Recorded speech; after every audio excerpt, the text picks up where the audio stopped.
Well, hello, everybody. This is Tim Green with Rattle Magazine. Welcome to the Poetry Spawn Live, our Sunday morning news show exploring current events through the lens of poetry. Hopefully, we're working. A lot of things are coming up weird lately. I don't know if it has to do with the Twitter. I got an error message on Twitter and on YouTube that both disappeared. So, hopefully these are working. Someone say that you can see me if you can see me. Okay, there it goes. Yes, things are going a little strange with the last couple episodes. But I think everything's working fine. Okay. So, welcome to the Poetry Spawn Live. So glad you could join me to talk about current events through the lens of poetry. It's always a lot of fun. We're going to start out by talking with today's poet that we published, who is a familiar face. You'll probably recognize him. We finally took a poem by Richard Westheimer. And let's give Richard a call right now. So Richard's poem was I Like Muons, which was the poem of the day today.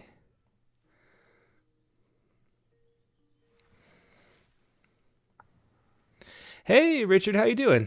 Good morning, doing well. Yeah, great to see you. And so glad we got a poem from you for Poetry Spawn Live. It's been I a think lot of I was pretty close happy ones. too. Yeah, you've had a lot of close ones, and you finally got the number one top poem of the week. Yeah. Do you want to explain a little bit what it's about? Because it's a topic that I don't know. I mean, I love science, but particle physics is something that I never really got into, and I find it very confusing. Can you elucidate what this wobble discovery was?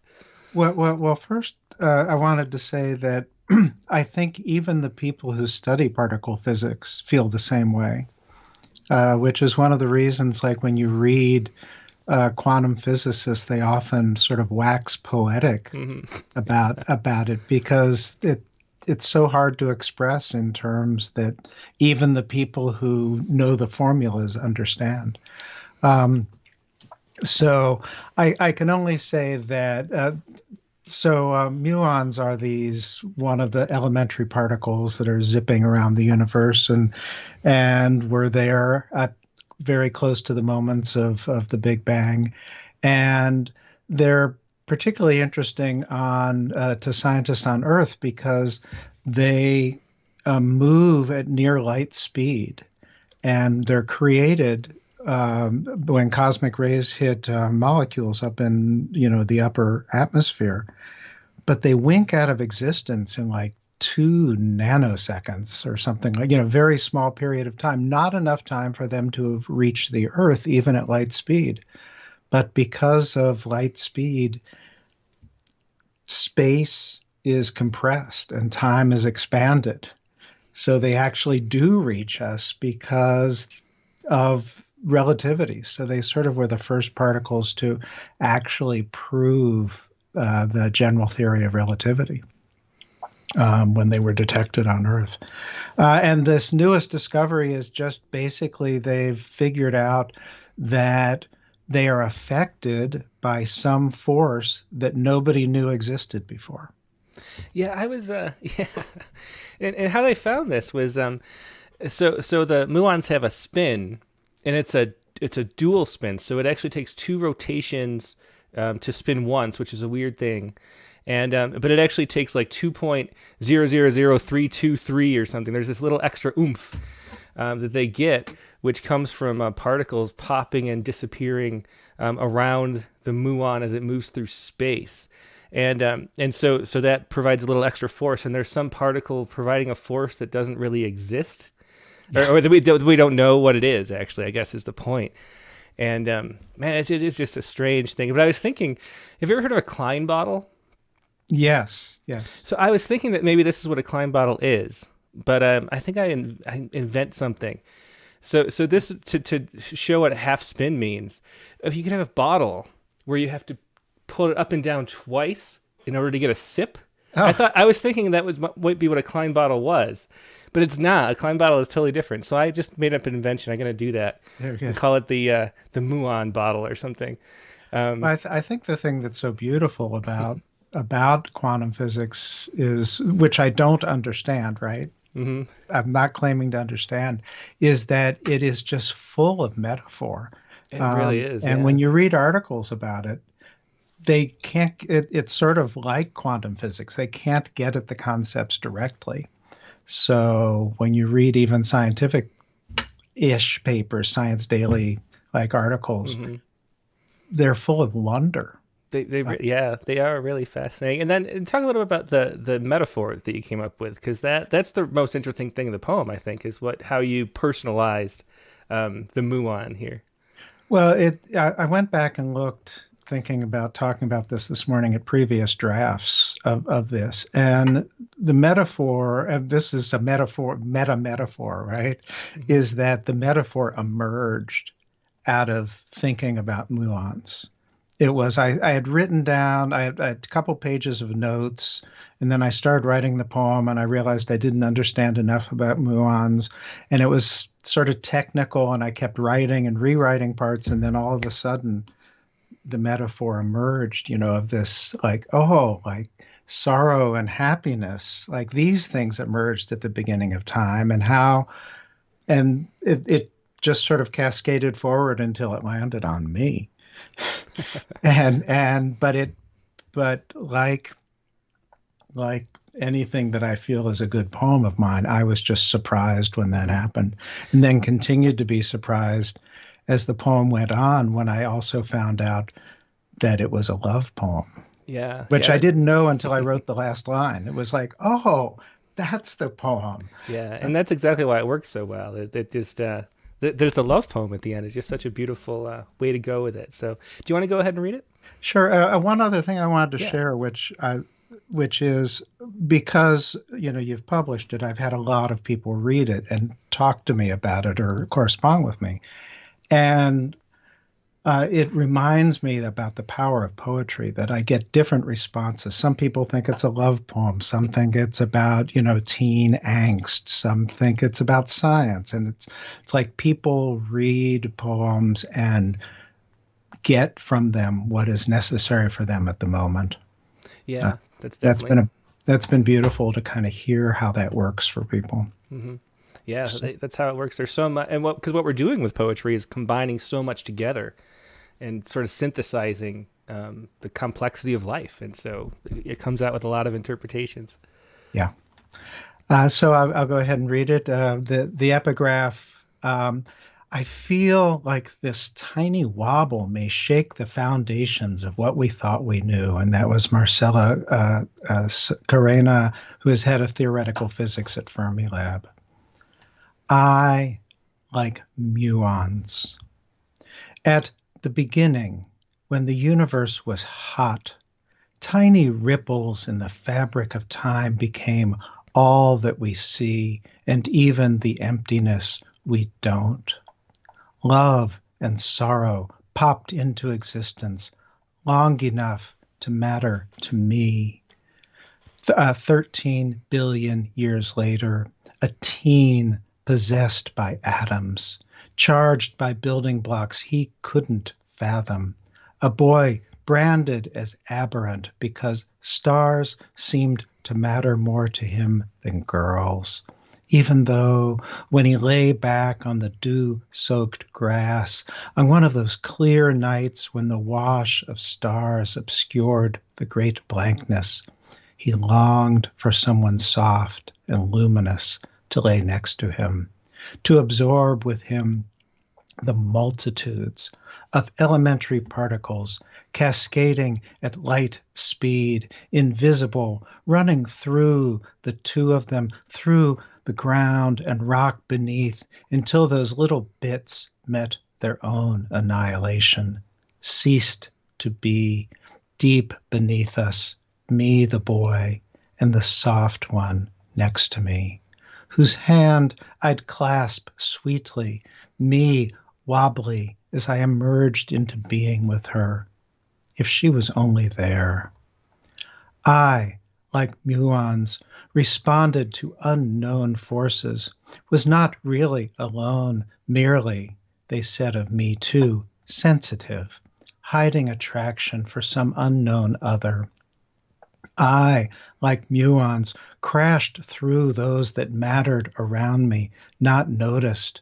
I thought if I winked out, some soft one might finally notice me, then wish she'd looked more closely before my demise. She would have seen how she moved me as I flew by.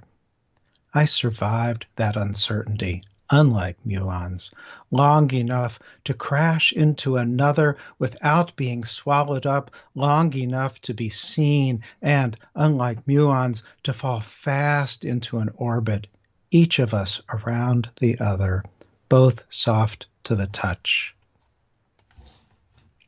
Yeah, beautiful poem. Thanks so much for sharing that, Richard, and writing it. Just wonderful work. Okay, thanks, Tim. Yeah. Have a good day. Yeah, I'm looking appreciate forward it. to the rest of them. Yep, Bye. Yep, bye. Yes, that was Richard Westheimer, a regular contributor to Poetry Spawn Live and the Rattlecast, getting a poem on for Sunday. Now, this is an open mic, as it always is, and so here is the way you participate. If you'd like to share a poem, email it to openmic@rattle.com. That's openmic@rattle.com, all one word. If you submitted it already through Submittable, you don't have to do that unless you've edited it since then. So I can pull it up on Submittable if you give me your name, but when you call in. But when you call in, the phone number is 818-850-7727. That's 818-850-7727. Just let it ring a few times, then hang up. I will call you back when it's your turn. If you'd like to be on video, the Skype number or the Skype ID is Rattle Poetry. Just send me a chat message over Rattle Poetry. Pick one or the other. Don't do both because otherwise I'll call you twice. But if you'd like to be on video, it's Skype. So Rattle Poetry me there. And send me the poem, or at least some way that it can show the poem so we can show it on screen as you read it. And now these are, of course, open mics for poems about current events, and there's a lot of events going on every week. Of course, we had a lot of poems about the George Floyd murder, and that was probably the most common topic again this week. We had a few poems, though, about this muon discovery. I'm trying to think of what other topics we had in the submissions. But I thought before we would do that, we would go to This Week Last Year. And this is a poem. I don't think I'm going to read the whole thing. You can read the whole thing at, of course, go to rattle.com/respond, and that's where the list of response poems are from the last 6 years that we've been doing this. But this poem here is last year's poem, and this is, here we go, this is by Amit Majmudar. Why is this not? There we go. This is by Amit Majmudar, who is a doctor and in Ohio. And this poem is Antiviral Sequence. And it's a 5-section poem. His Amit's sister, I believe, is an emergency room or ER nurse. And so she had to deal with a lot of the COVID. And this is kind of about that. I think I'll read maybe the first 2 sections, then you can read the rest, because it's a long poem, at rattle.com/respond. This is Antiviral Cocktail, a sequence. 1, body armor. We make our own masks, sand dollars tied behind the head with kite string. We make our own gowns, red crosses sharpied on ponchos in a rain foretold. When my country had no body armor for its troops, it told them, you go to war with the army you have. I live in the richest country in history, so I hear there are no green zones, only shrapnel we cannot feel or see. We go to work with the bodies we have. 2. An American nurse foresees her death. I stepped out of a kill zone shaped like a bedroom, then went home to sleep in my garage. This hand that sponged the fever off a body waves at my kids through the living room window. I text my husband through a weeping wall. The scrubs go in a mommy hamper I warn my kids away from with a Crayola skull and crossbones. The face on the laptop doesn't let on how the knuckles sanitized raw bleed in blue gloves, and lunch is an apple between codes. When the shift ends, if it ever ends, I ghost the perimeter of my own life and set the alarm for 4:30 in the morning. The enemy doesn't want me working. The enemy wants to grant me days of rest, a bed of my own, in a kill zone shaped like a break room. Nurses I know are nursing nurses through the never-ending fevers ending them. That will be me soon, one or the other, or one then the other. At sign out last Friday, we didn't say bed numbers, we said first names. And then it goes on like this: a plague of crows, Purgatory, and I guess it's a 4-part poem. But so read the other 2 parts at rattle.com/respond if you'd like. But I thought I'd share that a little bit. It's just it's really fun and interesting to get a perspective on where we were a year ago. That was April 9th, 2020, when the biggest issue was PPE not being available for frontline healthcare workers. Let's see. Who should we call up first? Let's call up Paulette Pashabin. See what Paulette has for us.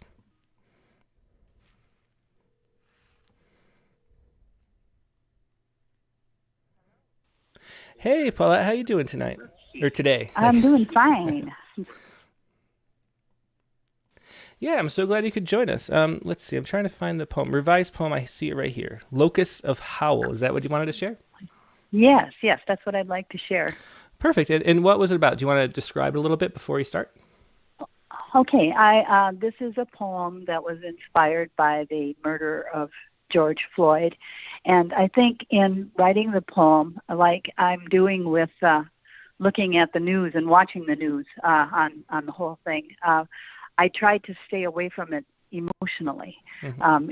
It's such a horrible thing. I cannot watch any of the videos that are on television with it, but I listen. And I also read all of the articles and keep up with what's going on the trial. And this happens in I lived in Minneapolis for many, many years. I'm now in northern Minnesota, but I feel really close to it. But what I think was the poem actually ended up being a language poem to start out with because of that impetus to push the emotional away and to kind of put a barricade around yourself as you're writing. And so it became a language poem because I find language poems often to be so dense and abstract and a way that you can move away from something, but somehow the truth kind of always seeps in.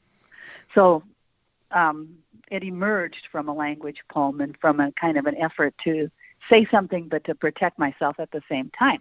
And I guess that's about it. Any of the news articles, and the news is obviously covered with this horrible event, mm-hmm. Are just, they just really set something off in me. And that something is both sorrow and violence. And I try to stay away from the violent part. Yeah, well, that's a good idea. But this poem sounds really interesting. I'm looking forward to hearing it. Go ahead whenever you're ready. Okay. The poem, Locus of Howl. Do not mistake the lure of synonym.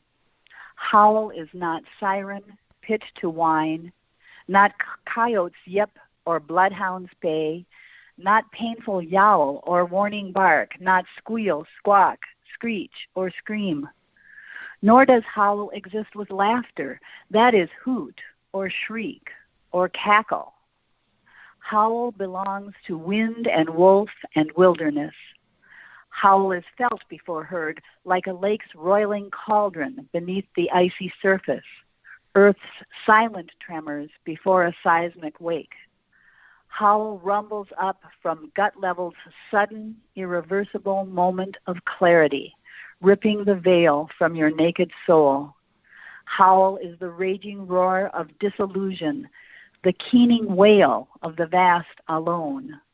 Howl is Brady's birthing wail, soldier's battle cry.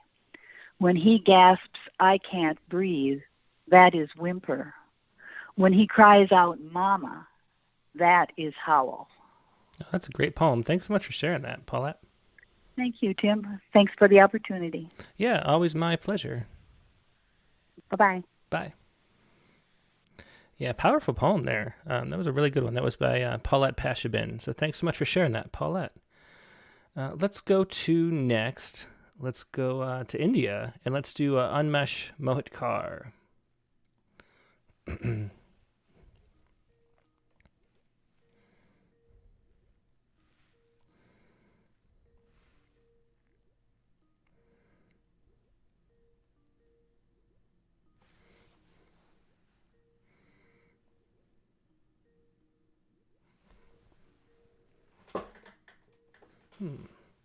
Well, Unmesh is not answering, so we'll get to Unmesh in a minute. We'll try again. Let's stay in India, though. Let's go over to Nivedita Karthik and see what Nivedita's got for us tonight. This looks like, and I'm already ready with an interesting, interesting video. Nivedita, how you doing today? Hey Tim, I'm doing great, thank you. How about you? I'm doing excellent. Let me try to find. I got the article up. I'm trying to find the right video because I knew I was ready for some kind of slideshow or video. Is it a video that you want to share or a slideshow?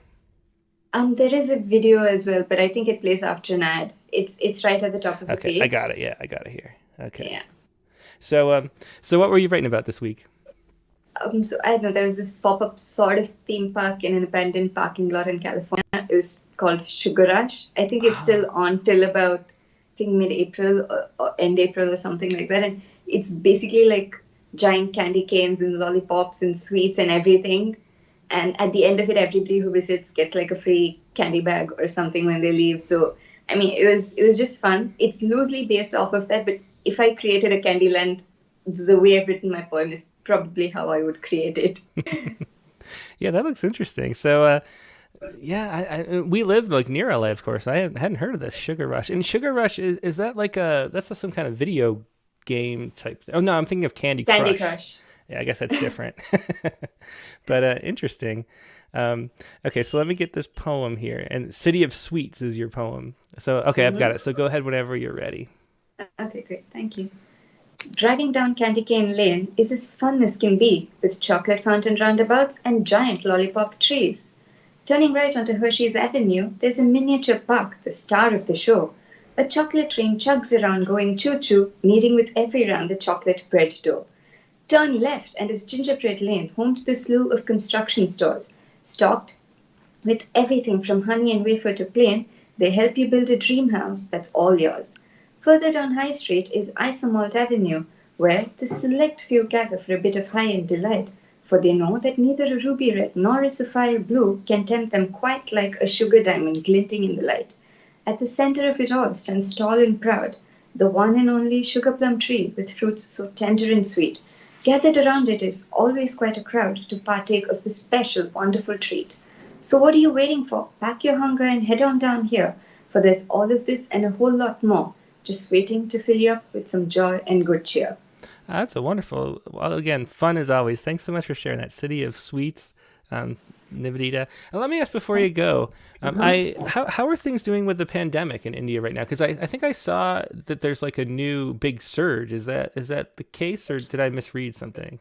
No, you read it correctly. It's going bad. It's not as bad as it was initially, but it's bad. So this is our second wave. We are just now experiencing the second wave. And some of it is the new variant strain and some of it is the old strain. Add to the pressure of vaccinating such a huge population. So I think everything is just, piling up all at once, because our vaccination started, so they sort of segregated people by age group and they started vaccinating from like the eldest to the youngest. And so I think what happened is the younger generation sort of got annoyed with having to stay put in lockdown for so long that they just threw caution to the wind and decided to, step out. So I think that's also caused a slight increase in the numbers. And yes, we are currently experiencing a second wave, but so far not as serious as the first one, not enough to cause a complete lockdown. But yes, micro-containment zones and things like that are in place. So yeah, that makes sense. I think the pandemic is sort of back again. Yeah.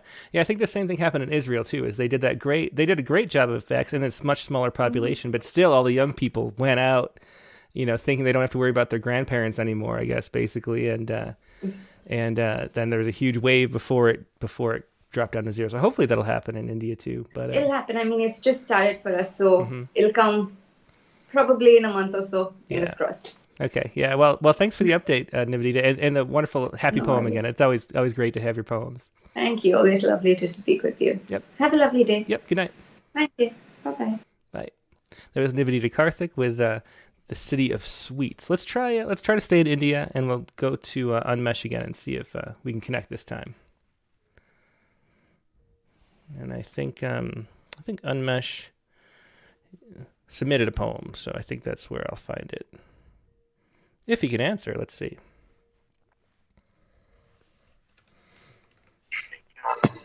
Unmesh. Hey, Unmesh. Oh, I hear myself in the background, so turn that off. Hey, hey, hello. How Hi. you doing today? Oh, sorry. Everything happens. Say, I'm fine, Tim. I'm fine. I'm audible and visible. You're audible and visible. Yeah, I just have to fix the screen here. There we go. So, what do you have to share with us today? Yeah, so I have not submitted it yet, but I will just read it. Oh, So, yeah, sure. Go ahead. Resurgence of pandemic or COVID in India. So I just wrote few lines on that. It has come back. It never went away. Once again, the hospitals are full, roads empty, lockdowns, people dying. The vaccination is on, but my number is yet to come. 2 months back, things were different. It was there at the back of our minds, but we went out, partied, got married, made love, hearts met, hearts were broken. But now, he's back with a vengeance. He might have felt ignored. Always remember, ignored enemy is dangerous. We are again back in those dark days of last year. The vaccine is there, but I don't see for me yet. But as human beings, we have seen greater calamities than this. Let's stay together. Let's fight together. We have to win for our future generations to tell this story to our grandchildren. To tell this story to our grandchildren. Excellent. Thanks for sharing that, Unmesh, and great reading as always. I love the way you read. A lot of passion in there. You know that we're doing a tribute to Indian poets, right? That we're the deadline's April 15th. Yeah, I've submitted it, man. Oh, excellent. Thank you. And yeah, and make sure you tell your friends too, so we get as many submissions as possible. Now. Yeah. Well, excellent. Well, thank you so much for sharing that. And like we were talking about with Nivedita just before, I hope things turn around really quick there in India with that second wave. Yeah, hopefully everything will be fine. Yeah. Yeah. We are working. Oh, go ahead. Thanks. Okay. Bye. It was Unmesh Mohadkar with I didn't catch the title since there was no text to go with it, but a great little poem about the resurgence of the pandemic or the coronavirus. And let's see, we have Patricia Rockwood. I think we might have a short show today. Patricia's the only one left here, and I think Carlton Johnson. So we have Patricia Rockwood and Carlton Johnson. If anyone else would like to call in, this is your opportunity. The phone number, once again, I'll drop this down for a second.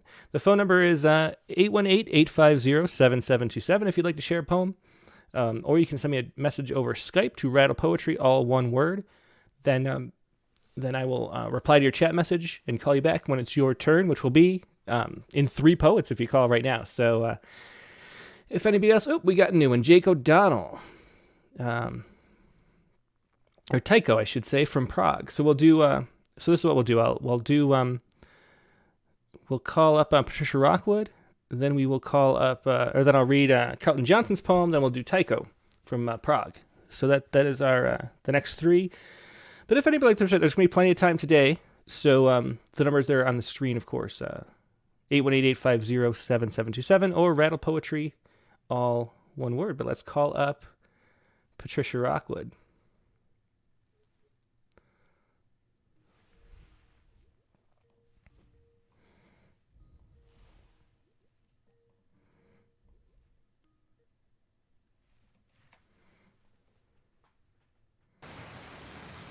Hey, Patricia, how you doing today? Hi, Tim. I'm good, thanks. Did you want to come in on video, or is it just audio? That clicked it. Let me try again. Okay, there. Let's see. Got it? I think... There it is. There it is. Hello. Good to see you. Okay. Yeah. So I've been watching the Supreme Court just to get down to brass tacks here. Uh-huh. Yeah. And I have a love-hate relationship with lawyers, as you'll see when I read the poem. But I'm really fascinated by the things that go on with the Supreme Court. And even though I like watching and listening to the arguments and everything, I can only take so much before I have to turn it off. But So, what cases are going on there now? I haven't seen anything about it in the news. well, the last time I tuned in, they were talking about the NCAA Mm-hmm. and a question about whether they're amateurs or not, and that's about as far as I got. Yeah. Okay, well, I have it here. Whenever you're ready, you can go ahead. Okay. It's called, the title is The Nine. I'm not a lawyer, and too much fine print gives me a headache. I was married to a lawyer for about 5 minutes, though that doesn't really count. But oddly, I feel a delicious delight when I listen to Nina Totenberg describe the antics of the Supreme Court justices as they volley questions back and forth to the lawyers before them and to each other. It might be, like today, the NCAA questions, and they flow over my head like birds over treetops, so endlessly fascinating to the lawyers and justices. There's Chief Justice Roberts. We ought to consider, and Justice Kagan. We can't forget that. And Justice Breyer. Doesn't it seem? Law seems like a puzzle with hundreds of pieces that never quite fit together to make a picture. Or amoebas swimming back and forth in a petri dish, all shapes and sizes pushing against each other this way and that. Around and around they swim, their arguments constantly changing shape. Finally, I imagine someone, the Great Mother perhaps, will get bored with it all, yawn and reach out, tipping the dish with a finger, whereupon they will all slide gently down into one gelatinous mess. Funny ending there. Thanks so much for sharing that. The Nine by Patricia Rockwood. Thanks, Patricia. Thanks. Have a great day. You too. Yeah, that was The Nine by Patricia Rockwood. You can find more Patricia at patriciarockwood.com, which you saw at the bottom of your screen there, I think. Let's see. Next up, let me read Carlton Johnson's poem. He was next in line, and he's got "Zooming Zombies" #2 by Carlton Johnson. And then the reference. Let me go to this article and see what we're talking about here first. Zoom zombies are zoning out behind the wheel after video calls. Auto safety experts warn. Interesting. Here, let me show this. Zoom zombies. Here. Oops, I don't want this. There you go. Zoom zombies. Let's drop this down too.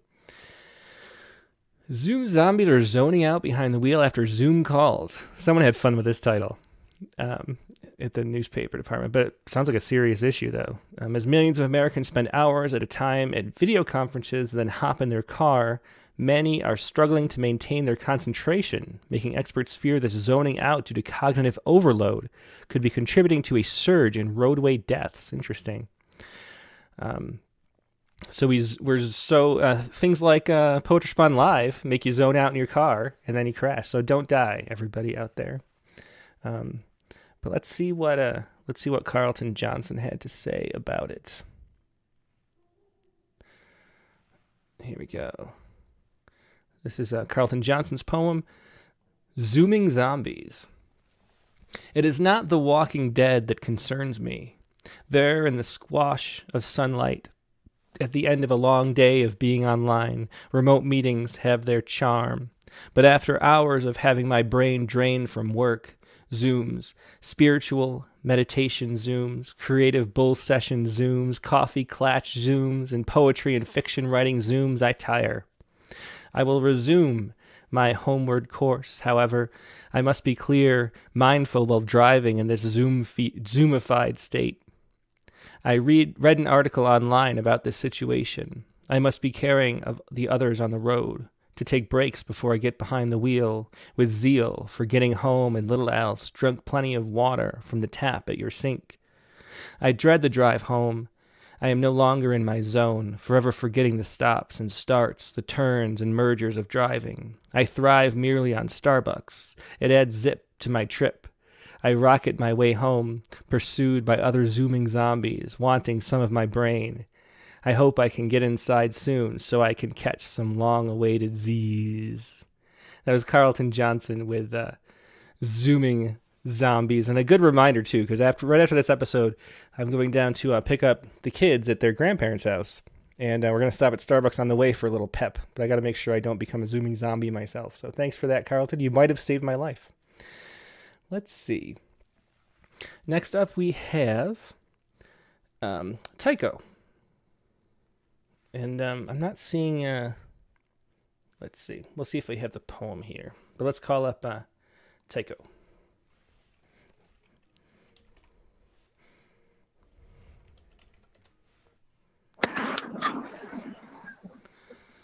Hey, how you doing? Good to see you.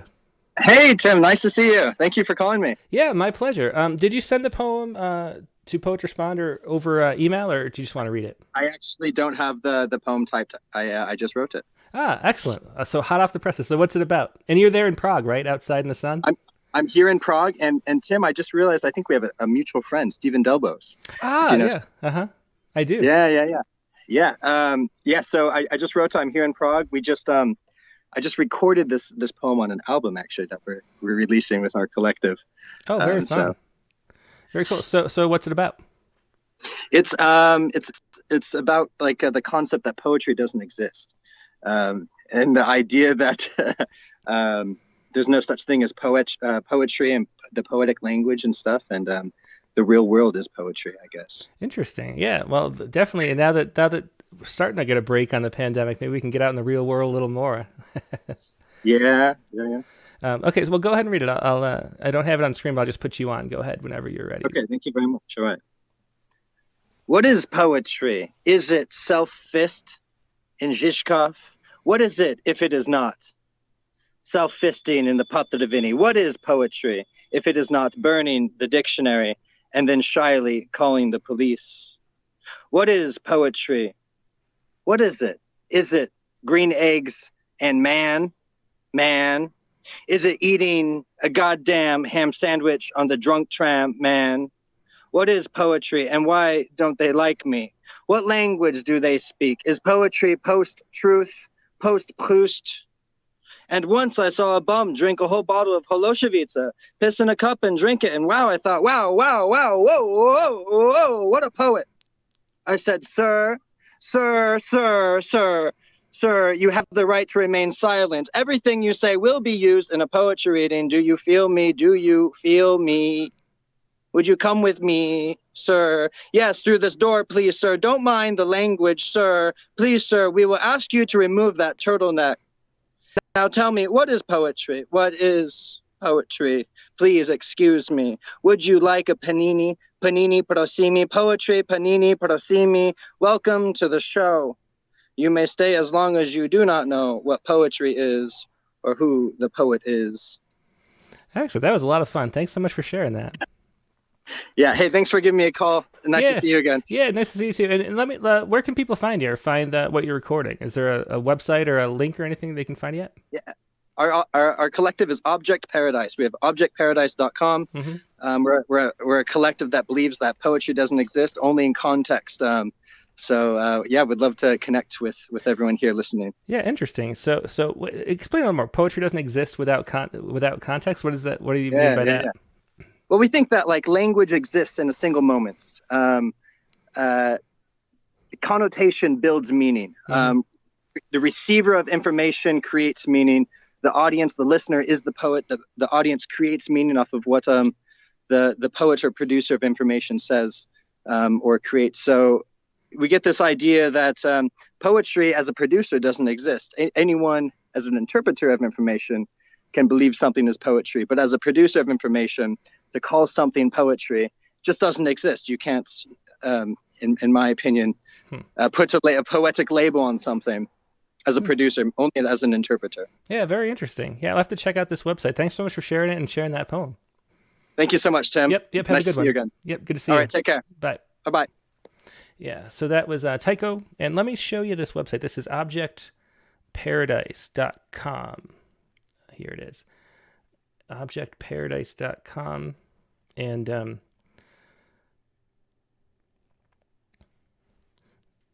deplatform the stage.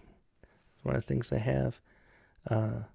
Dethrone, then demote the poet who came knowing. I don't know, I'm sure. Let's see. The best words in the best order does not exist. Some interesting stuff here from Object Paradise. So check it out when you have a chance. It's objectparadise.com, and that was Tycho from that collective just reading. Let me just see on the About page. It was founded in 2018 at the Okie Dokie Cafe in Prague, Czech Republic by Tycho Say and Jeff Milton. The original concept was simple and remains our core principle. Let's make poetry readings and happenings more interactive and dynamic. That sounds a lot of fun. So, yeah, check that out at objectparadise.com. And thanks for sharing that, Tycho. Let's see. I think that is going to be it. Oh, we have Susan Talley would like to join. So we'll have Susan Talley, and that'll end the show. So thanks so much, Susan Talley, for joining us. Let me, I'm going to I'll just answer. Hey, Susan, I know I said I'd call you back, but you were calling right when yeah, no problem. Just turn off the background, and then I'll unmute you. Okay. There we go. Yeah, we're good. Hi, Susan. How you doing today? Good, thank you. Well, this is a poem, and it was written for that picture of that bucket that was golden and had like turquoise in it. Ah, okay. Yeah, the Ekphrastic Challenge poem. I mean, this is Poetry Respond Live, but let's just do it anyway. We have time. Okay. Let me find the picture so I can put it on screen really quick. This was Danny Mask's Ekphrastic Challenge picture, and here it is. Oops, that's not the right one. Hang on a second. Let me find Danny Mask's. So I'll put this. This is Danny Mask's photograph. I'm putting it on screen now. This is the golden bucket, and this is Susan Talley's poem. So go ahead and read it whenever you're ready, Susan. Okay. If you see the reflection of a barn in a bucket left out in the rain, you must grab it by the handle and walk your way to the horses. Excellent. That's a short one. Why don't you read it twice? I like hearing the short poems twice. Thank you. If you see the reflection of a barn in a bucket left out in the rain, you must grab it by the handle and make your way to the horses. Oh, I love that. That was great. That's a tanka. Is that a tanka? Well, I'd like to know what that form is, and if it is, that's really great. Very cool. Well, I'll go look at it. I'll tell you. Go back to your stream, and I'll tell you in a second if it was a tanka or not. Okay. Okay. Hey, thanks so much for calling and sharing that, Susan. Thank you. Okay. Thank you. Let me go try to find that really quick. I'm curious about the form that she used too, because it did sound that 5-line. I wonder if we could call it that. That was Susan Talley. Let's see really quick what we can find. Because I think Susan might be. Oh, it's not coming up. Let's see. Maybe Susan didn't submit it. I'm not sure. I'm not seeing it here. Tally. Let me try one more time. Oh, I know. I probably have to do this. Let's try.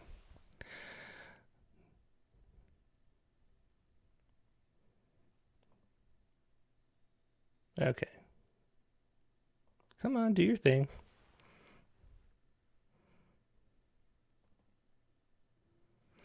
Well, Submittable is being very slow today, too. It's not loading. I thought it would pop right up. Oh, well, here it is. Let's see. No, I don't even see that either. Okay, so I guess Susan didn't submit it. So I'm not sure. It sounded Tonka-ish, though, to me. It sounded like there were 5 lines there, and the turn was at the right spot. So maybe it was an unaware Tonka. Anyway, let's go to. I think it's time for your Saiku for the week. Let me make sure I didn't miss anybody. We got the unknown. Yeah. Okay. Let me do your Saiku for the week. And this story, kind of, I felt like the ghosts of the story were popping up a lot in the poems today, actually, in a strange way. This is the article that caught me by now. I love cognitive biases. I love learning more about these because that's how you know the way that you're sort of misfiltering the world and not seeing reality clearly. And we have so many cognitive biases.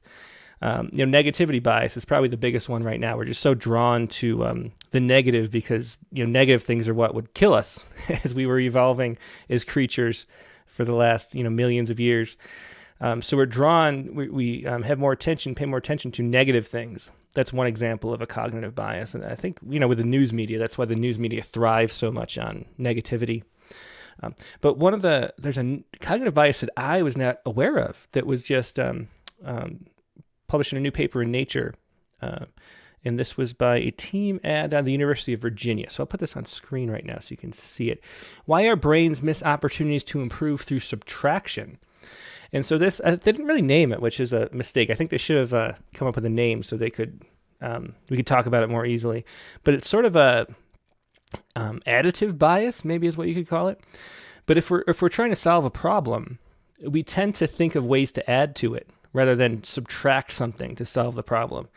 So what they did was they gave people cognitive tasks, like with Legos. Like, for example, there's this bridge. I won't play the video, but this bridge was uneven. And they asked people to fix it so it would be even, right? And there's two ways you could fix it. You could either take off blocks from one side to even it, or you could add a block to the other side. And everybody spontaneously adds blocks to the other side. That's kind of what we do. And so they explored that more by giving people more and more tasks that sort of teased out what was going on. And what it seems to be is that people, that it's easier to generate by addition in our brains. Like, we sort of make mental models and we can like sort of plop new things in the models. So another thing, which I don't think that's an example they use, but they like, if you imagine doing a Rubik's Cube, I'm not one of those people who could do a Rubik's Cube. And when I try, I'm always imagining adding to the color squares that match rather than subtracting the ones that don't, and that's a way that it pops up. Another example they give in this video is those balance bikes, where it took, for years when I was a kid, we used training wheels. We added these training wheels to make the bike help balance, hoping to try to teach kids how to balance. But really, the much better solution is to just take off the pedals, and so they can kick and push and learn balance that way. And so now they have these balance bikes for toddlers, and that's how people learn how to ride bikes these days. But it took like 50 years of training wheels before I realized the better way was just to take off the pedals. So that's another example of the way and this was the engineering department at the University of Virginia who did this. Because we don't when we're thinking about engineering, we think about adding things. We don't think about subtracting things. And it's an interesting cognitive bias. So here's two Saiku. I wasn't sure which one I liked better. So maybe you can tell me in the comments which you like better. Saiku number 1, calculating the bill last date. Calculating the bill last date. Then Saiku number 2, priceless dust on an empty shelf, yard sale. Priceless dust on an empty shelf, yard sale. So those are my two Saiku. I got to pick which one I like better and maybe tweak them too. I woke up a little late today. But that is your Saiku for the day, and that is your Poetry Spawn Live episode. Thanks so much for joining me. It's always a pleasure. I love doing these every Sunday morning. Now, before I go, let me let you know that the guest for this week on the Rattlecast is going to be Kim Adenizio, one of my all-time favorite poets. Like, literally, Kim was one of the first poets I fell in love with. The Philosopher's Club is one of my favorite books. Tell Me, another wonderful book. And she just keeps putting out these new books. I'd never read any of her novels, actually, and I probably should. But her newest book, just out from Norton, is Now We're Getting Somewhere. So we're going to be talking about that book, talking to Kim Adenizio, and let me pull up the prompt for the week, too, so I can remind you what the writing prompt was for the open lines. And it was to write a poem that contains the following randomly selected adjectives: large, naughty, and salty. So write a poem that includes the words large, naughty, and salty, which were randomly chosen adjectives from a word generator. And that was your prompt for this week. Very open-ended except for those 3 words. So I hope you can share a poem and hope you can join us as we talk to Kim Adenizio and her newest book, Now We're Getting Somewhere. I can't tell you how much I'm looking forward to it. I might actually be nervous talking to Kim for the first time because she really is one of my favorite poets since I started liking poetry. So looking forward to seeing her on Tuesday for Rattlecast number 88, April 13th, 9 p.m. Eastern Time. I'll see you then. In the meantime, have a good rest of your weekend. Goodbye.